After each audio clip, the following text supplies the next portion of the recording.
मी तेच बघण्यासाठी आज आलो होतो की स्लॅब कसा कोसळला. पण स्लॅबचं खालचं प्लॅस्टर पडलेलं, त्याच्यात 2-4 लोक जखमी झाल्याची माहिती पण मला मिळाली आणि मी ते बघितलं आहे.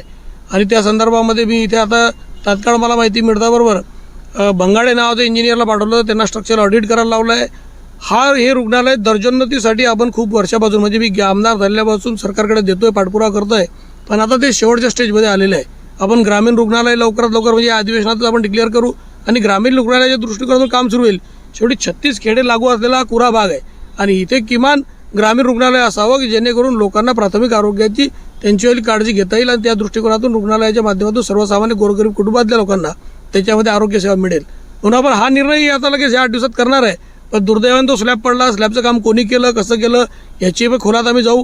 कारण स्लॅबच्या याच्यापूर्वी मला असं माहीत पडलं ते डॉक्टरांकडून की तिथे दुरुस्तीचं काम झालं होतं, म्हणजे वॉटरप्रूफिंगचं काम झालं होतं. ते कोणी केलं होतं, तितकं निकृष्ट दर्जाचं का झालं, का तो दवाखाना आजही तो स्लॅब का घडतोय, या सगळ्याच गोष्टी बघितल्या जातील. त्या दृष्टीने मी त्या इंजिनियर लोकांना सूचना केल्या आहे. जे जखमी झाले त्या लोकांनाही मी आता भेटतो आहे आणि याच्या पुढे असं होणार नाही याची काळजी सरकार